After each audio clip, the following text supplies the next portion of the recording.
Brangus žiūrovai, žiūrovės ir žiūroviukai. Skirtingai nei mano kolega, aš būdamas visiškai sveiko proto, ne visiškai rišlios kalbos ir nekoordinuotų judesių gana neatsakingai pareiškiau, kad gyvenimo būdo rubrika Lašelis šiais metais matote net 16 ir dėja paskutinį kartą.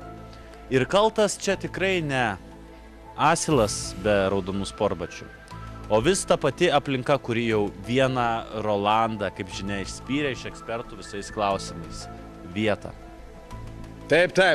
Ir sakau, kad esmė ne musyse, o masėse, žiūrovų masėse. Taip. Ir nieko čia nepridursi, neatkirpsi ir neprilopysi. Tu čia namiokas, kad aš lopas? Ne, Rolai. Aš čia siuvėjo terminologiją bandau ir dar kartą bandau atrasti tą siūlo galą, kuris priviniotų prie mūsų šios dienos herojaus. O, senis šaltis. Atspėjau? Nei senis, nei šaltis, o ponas Rimas, dėmesio į ekraną.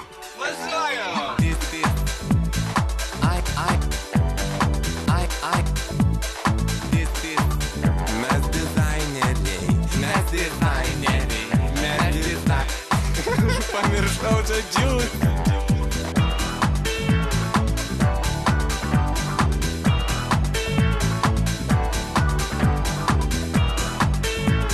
Štai ir baigėsi daina.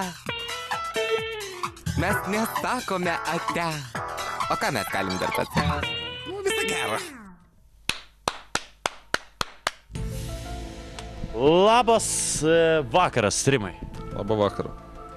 Šalia jūsų, kaip matote, pameistrys ekspertas Rolas. Paspasok. Sveiki. Vakarą malonu, kad studijai pas mus. Bjaurus dėdas. Jo, tai žinoma. Baig. Sakykit, tai kiek metų badote į skylutę tą adatėlę? Ta prasme, adatos. Aišku, aš jau badau 20 metų. Pradėjau nuo 10, kaip sako, kaip toj reklamoj. Pradėjau ir negalėjau sustoti. Su jumoru jausmu kaip? Na kaip, tenka toks gyvenimas. O pačiam patinka visas tas dalykas? Na kaip, siūnu dažniausiai vyrams, bet kartais ir tenka pasiūt moteriams. Bet šiaip siūnu daugiausia pagal išankstinius pareikalavimus. Sakykit, Rimai, su amžium gal yra sunkiau pataikyti tą skylutę, ar patirtis kaip tik daro savo ir bedat kaip reikiant? Na kaip, visai būna iš tikrųjų, priklauso nuo situacijos. Manau, kad su metais vis lengviau pataikyti tą skylę.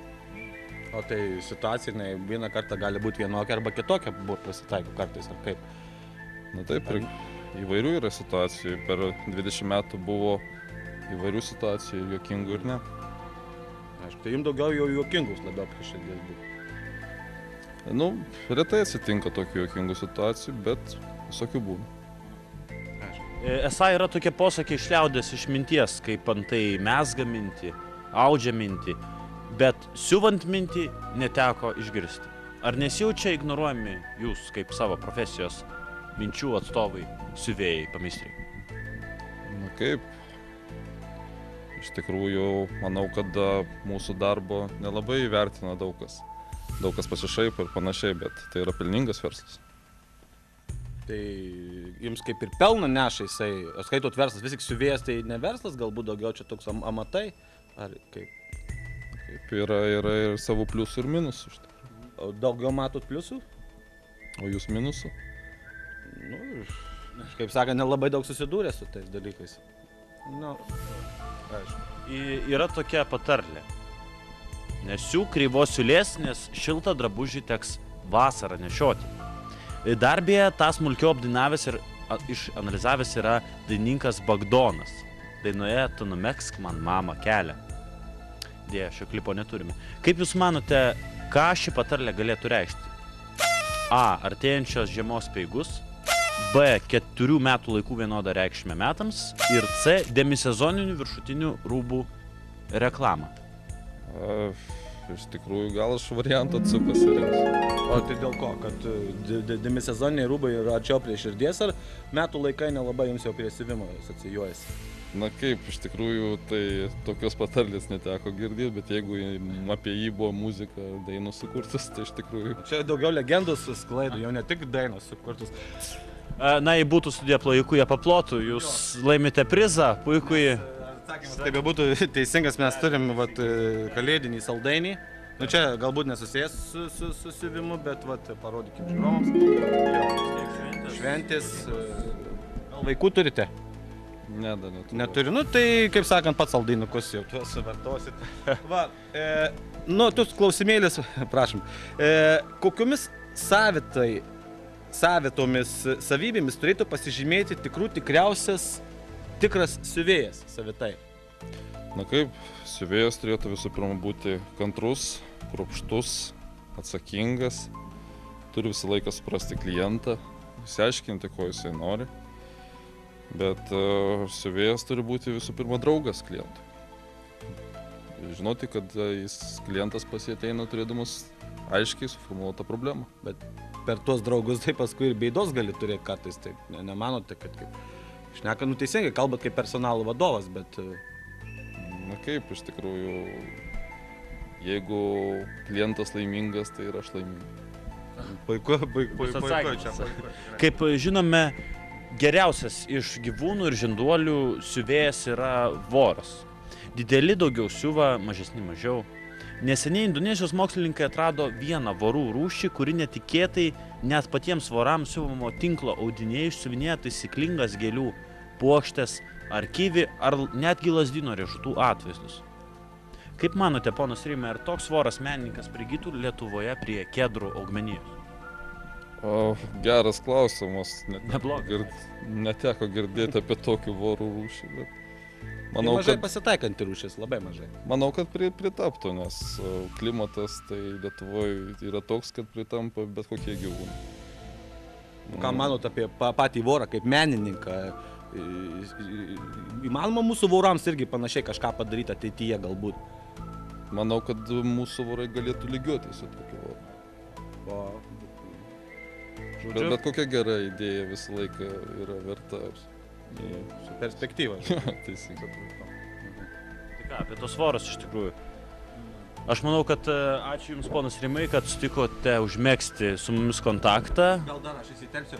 Gal pas Rimą buvo pasitaikė kažkokia juokinga istorija nutikus besiūnant kokį rūbelį? Ar taip, primatuojant?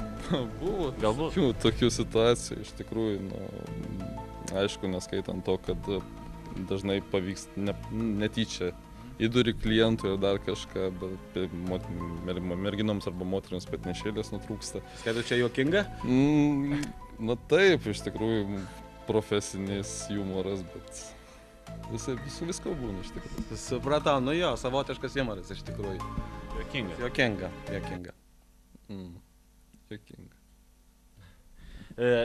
Tai ką, ačiū, kad sutikote užmegzti su mumis kontaktą ir savo puikia nuotaika užlopyti mano ir Rolando skurdžius klausimus. Ačiū Jums, ponas Rimai. Ačiū Jums. Dėkui. Ačiū už pakvietimą. Dziękuję. Широка рубашка мне родная, много дыр, пуговицы нет. Но другой рубашки я не знаю, как невольно дышит человек.